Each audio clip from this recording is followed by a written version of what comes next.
record on this computer, but yeah, how we set these up. There's going to be about 8 people on this program, and we with COVID, we've changed our programs so that everybody has their own excavation unit. You've got your own screen that you're working from. Right. We do social distancing, wear masks. If you're at your unit and no one's around, you don't have to wear masks, but otherwise want to have masks on. And we're I don't know if you all have been vaccinated yet. No. Okay, yeah, we're treating, just this early in the vaccination stage, we're treating it like no one's been vaccinated, because there's a lot to move through with all this. So let's see, we got who's signing on here? Let's see. AJC Book 63. Yeah, hi, how are you? I am great. Good. I'm Matt Reeves. Hey, Matt. Jan Carpenter. Hi, Jan. How are you? So, and we're expecting a few more people here today. We got John and Anita on with you, and Hi. Hi. and we're just getting into the discussion about COVID, and use this as a chance to have folks ask questions a month out, about what to expect for the program, and make sure you all have gotten all the background materials, the readings, what to bring, where to go, and if you have questions about, imagine you all are driving from South Carolina, so are you flying? No, we're driving. Driving, okay. And where are you coming from, Jan? I'm coming from Richmond. Oh, Richmond. Okay, then you're not flying. You're driving up, so that's great. So, yeah, Sarah Lee will be sending you all, if she hasn't already, directions to get to Arlington House for the Sunday night dinner, Right. and that's going to be the program starts on Sunday, May 9th, I believe. What's the date on Sunday? It's the 9th. It's the 9th. Okay, yeah. So we actually have a program starting this Sunday for April. So we've got folks that are going to be arriving, this weekend. So we keep the same schedule. People, folks arrive on Sunday night, and then Monday, and we do a dinner at Arlington House, which is our intern housing at Montpelier, and also has been before COVID was our housing for the program. And where are you all staying? We're actually going to be staying about a 20-minute drive closer to Richmond. I think it might be a Country Inn or a Hampton or I forget the name right off the bat, but it's about a 20-minute drive down the road closer to Richmond. All right. Okay. Maybe in Gordonsville? No, I'd have to go get the information. I don't recall right on. Okay. Yeah, that's fine. Yeah. And Jan, are you actually staying at Jane's house? No. Yeah, Jan doesn't know that yet. So I didn't know that. We didn't want to say. Don't indulge him. I mean, Richmond still. Are you driving up every day, Jan, or are you staying local? Sarah sent me some information. I think it's a little hotel in Orange, maybe. Okay, yeah, there's a number of bed and breakfasts, and the Round Hill Inn. The Round Hill Inn. That's it. That's a nice one. So, and that's like a 5-minute drive from Montpelier. So perfect then. Yeah, that'd be a lot to drive in every morning. We have a couple of people that live in Richmond, but that's a long haul. So it is, especially when you're getting up early to get stuff done. Yeah, exactly. So, but yeah, like I was John and Anita and I were talking about COVID procedures, and that's something I wanted to go over with all of you all, is just to make sure that you all felt comfortable with, how we've got the program set up. We, like I mentioned, we've been doing these programs for about 16 years now, since about 2008. And the spring of 2020, we didn't run the programs during the summer. We were figuring out, how COVID worked and what what our procedures would be. And then we did start it back in the fall of 2020, and the programs were in fine. We basically we'll go over a little more of this in the week before your all's program. I'm going to do a background lecture for you all on the archaeology we've been doing at Montpelier, that is background for the site we're working on, the blacksmith shop. But the sites we've been working on the last year and this year, we're doing essentially what archaeologists call a phase 2 survey, where we're opening up units, but they're really exploratory units to find features and artifact deposits that we found in surveys. So I don't know if you've looked at any of the background readings on the metal detector surveys that we do. A lot of how we define the sites is through these 10-foot gridded metal detector surveys. So we've done that, both of this, the blacksmith site, we're just finishing that up now. And what we do, have you all ever been in an excavation unit? No. Never. Okay, let me give you, I've got a PowerPoint that I could, I'll share my screen with you all. And let's see, I will move you all over here and bring the PowerPoint up here. This is, let me get you all back here. Let's see, so I can see you all. Yeah, there you are. All right. So this is, and I can't remember, Jan, have you been to Montpelier before? No. Okay, that's fine. Yeah, neither John nor Anita have been to Montpelier either. So all in like I was saying earlier, there's a lot of folks that have never been to Montpelier that come in, for the archaeology. But this shot right here, if you can see, can you all see my screen with the picture? Yes. This is a shot looking towards the Montpelier Visitor Center, which is up here. This is where we're excavating in the fall of last year at the overseer's house. So this is all part of the Madison era farm complex, and the discussion we'll have the week before you come in the program. I'll go into in intensive detail on all this, and there's some of the readings that you have that go into this with maps and things. But you can see all these flags over here. That's where the blacksmith shop is, and that's where you all will be excavating in May when you come out for the program. But you can see in this area, we've got this where the overseer's house was. We have this scatter shot of 5-foot by 5-foot units. And we're basically doing phase 2 survey excavations right now to locate and evaluate some of the features we found through ground penetrating radar, and then also through our metal detector surveys. So basically with excavations we're doing right now, we're basically verifying, what the artifact concentrations are and what the features are. And we've got a scatter shot of units. And this is actually, we didn't plan this for COVID. It just happens that we're at the stage of survey right now that allows this to happen. Is we've got units scattered across the site at 20 feet distance from each other, which is a really nice setup for keeping everybody in their own pod under COVID. So we couldn't have been luckier in our, where we are in our excavation strategy. And so what we've done is usually we have everybody under one tent screening the soil, but what we've done is, we've got a unit and a screen, so everybody has their own screen. And for John and Anita, you all would work in your own unit. You wouldn't have to work in separate units because you're considered a pod. And Jan, if you came with somebody else, you wanted to work in a pod, you could do that. Or you'll be assigned your own unit, but you'll have a staff member that'll be supervising you and helping you out. Okay, so I won't have to work alone. Yeah, no, you do not have to work alone. I mean, Okay. you're going to be a stone throw from everybody else, less than a stone throw. If you throw a stone, you'd hit him pretty hard. Not that you're supposed to throw stones, though, right? Yeah, you will be finding rocks, but you'll be putting them in your bag, not throwing them at each other. So unless y'all start getting into unit fights out there, but yeah. So what we do is with COVID, it's been kind of nice. We don't do any indoor lectures, so that means we're front loading you all with all the lectures beforehand, and then all of the tours that we normally do are outside anyways, because it's Montpelier. We've got 2,650 acres of sites, and so all the experiential nature of this program is to get out and see what we've been finding.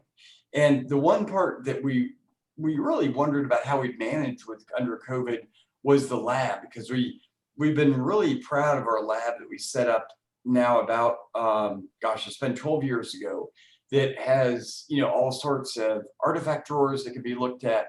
But what Mary Furlong Minkoff did, our curator of archaeological collections, is she set up an outdoor lab at the site. So this is just across the road from where the blacksmith shop is.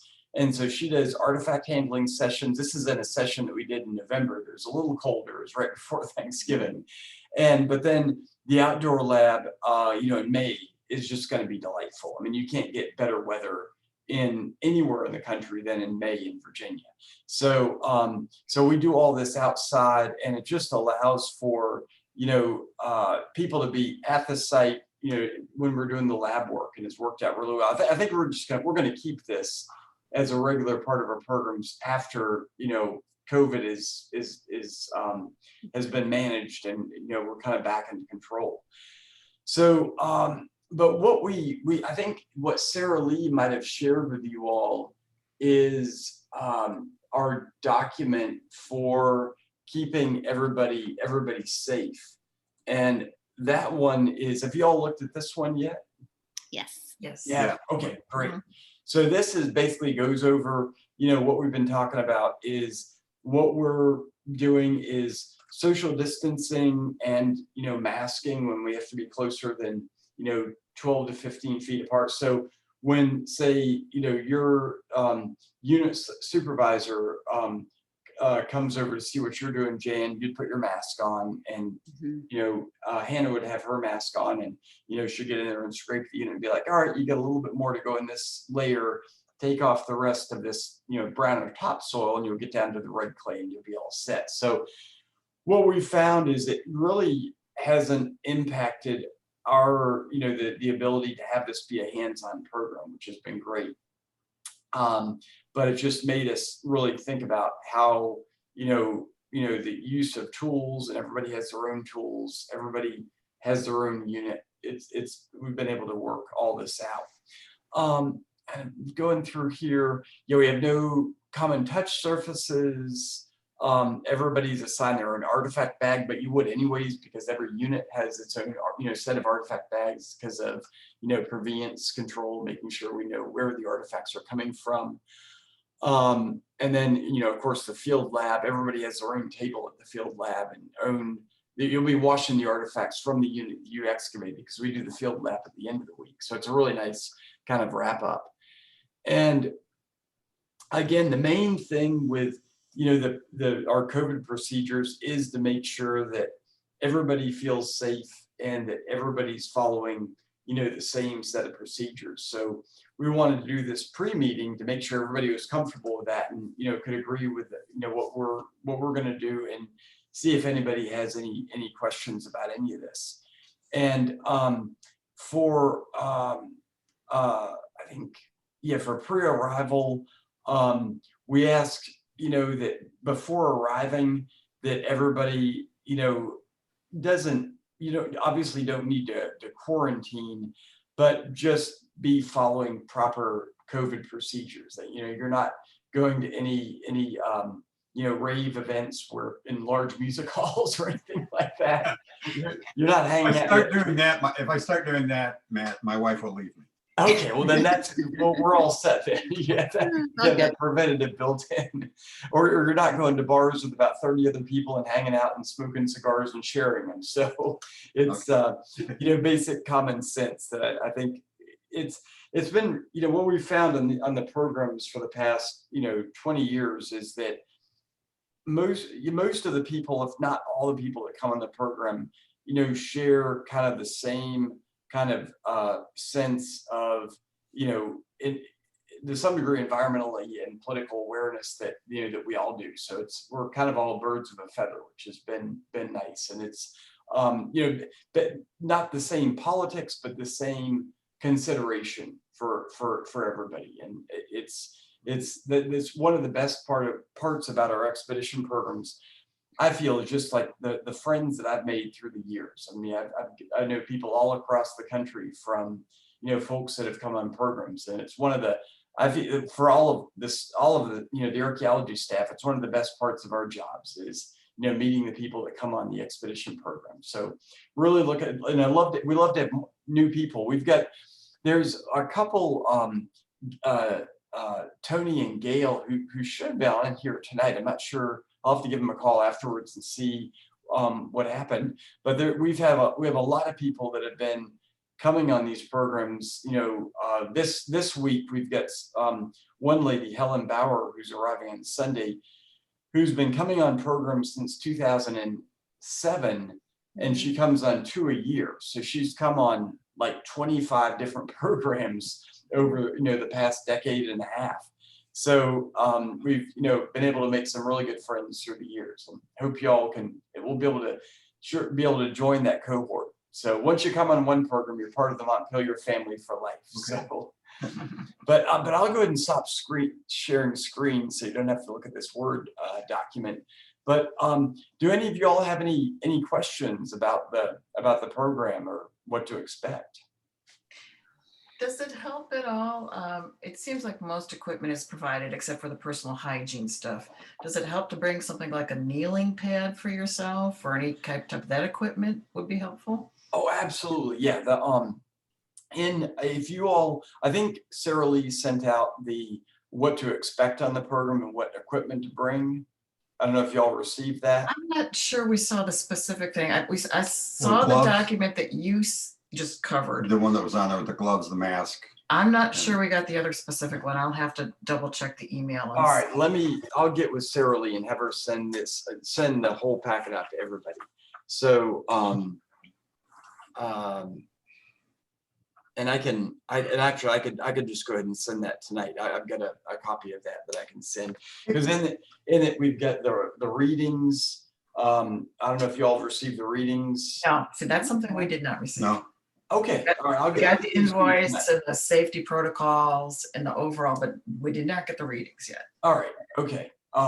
So yeah, I'll send that to you, and also where Arlington House is, so like where you're going. So, and what Sarah Lee will definitely send out like a week before the program, like when we were scheduling the lecture for the Tuesday before you all arrive. You'll get all that, because that's when we've scheduled the dinner and all that.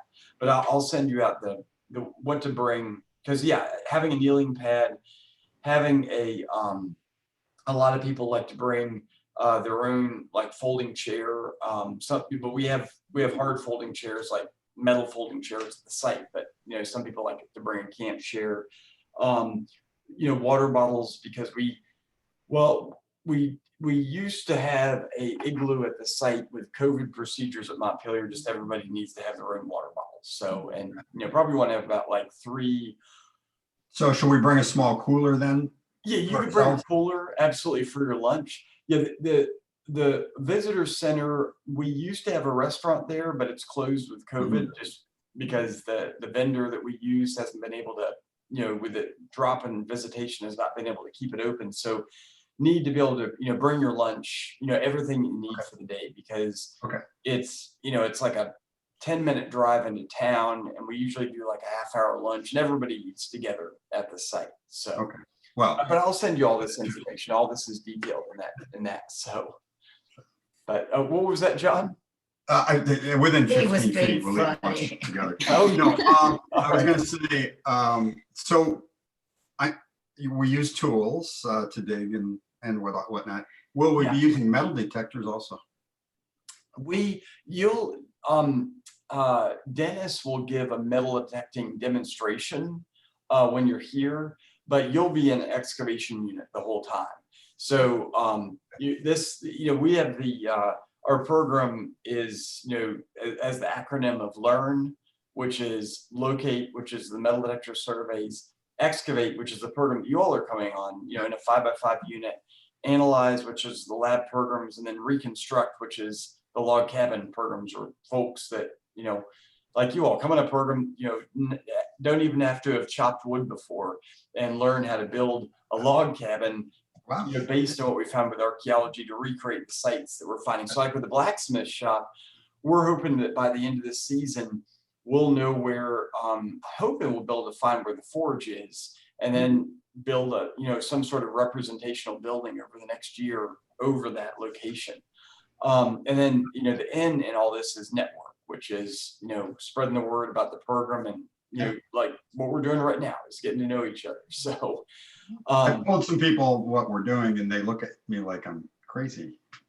yeah, not many people expect they're going to be able to go and dig on a site. Now, when we tell visitors that, I think most visitors, as the archaeologist, will tell them that, and they'll think, oh, they're just being nice to us, that, they're saying you can come and dig. But then we have folks like, you all, John and Anita, you say you're from, South Carolina and you're here for the week to dig. Then people are like, how are you doing that? Visitors do that. So we always love to have our expedition participants talk to visitors, because you all give our best testimonials for what the program is about. Matt, the reason I asked about the metal detectors, I actually have one, but I haven't used it much because I'm not real good at using it. Yeah. Well, should I bring it or just learn from what? I would say we actually have a program in the fall, in November, that's for, both experienced metal detectorists, but then people that want to learn how to use a metal detector. And that week-long program, you will, what kind of machine do you have? Oh gosh. Is it a White's, a Mine Lab, a Fisher? Do you remember? You bought one? No, it's just a very amateur kind No, of. I don't think it is. Okay. Well, yeah, it's not a. Look, bring the manual or the name brand. I'll do that. I'll bring the manual. Yeah, bring the manual, and Dennis can take a look at it. But the November program is one that you'd want to come on. That we can send you some information on that. So that's great, because I would like to know how to use it. So I just was part of a panel discussion today with the Council for Maryland Archaeology, talking about our metal detector programs and about, metal detectorists and archaeologists working together. And that's been one of the big things that our department has done, not just for Montpelier, but for the field of archaeology, is finding ways to have the metal detecting community and the archaeological community come together and not be at loggerheads, but work in partnership with each other. So actually, our department has become known more for the public programs we do than the sites we find. So, and we found some really cool sites over the years,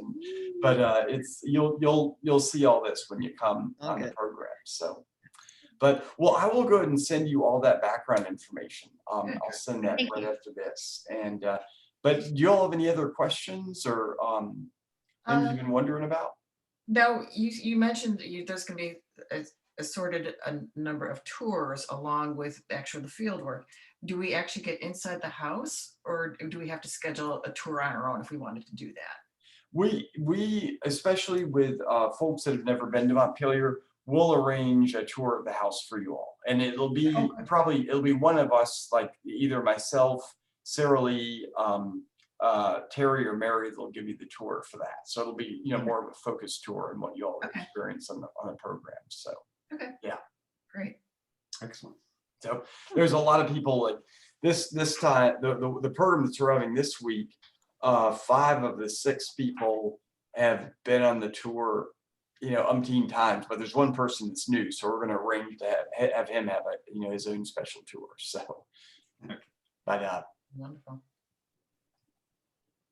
Well, great. Well, looking forward to seeing you all here at Montpelier. And again, we'll meet one more time over Zoom the week before the program, either on Tuesday or Wednesday. I'll get this scheduled to do the background lecture on what about archaeology at Montpelier, and we'll talk more specifically about the site that we're going to be excavating. You'll be excavating on when you all come down in May. So That's great. Sounds great. But well, thanks for dialing in tonight to talk, and it was wonderful to meet you all. And again, I'll send this email in a few minutes with all the background information. When you can get to it, that's fine. Appreciate that. Thank you. Thanks, Matt. Thanks. Okay, all right, good seeing you all. Have a good night. Meet you. Bye. John. Bye. Bye. Hey, John. Yes. So I'm from South Carolina. We just moved here. Where do you guys live? Near Spartanburg. Near Spartanburg. Down the west side, kind of between Spartanburg and Greenville. I went to Wofford. Okay. Yeah. From us. Yeah. Excellent. Okay, That's cool. cool. Yeah. Well, you can tell us more. How long were you in South Carolina? Well, I grew up there. Okay. We kind of split time between Columbia and Florence, South Carolina, and then I went to Oh. Wofford, Okay. and We were just in Columbia 2 days ago. Yeah. and then I got married, and we have moved a lot, and just we were back in South Carolina for about a whole 6 months. We were in Charleston, Okay. just this during the pandemic, of course. And then we moved here just a few months ago. So Oh, okay.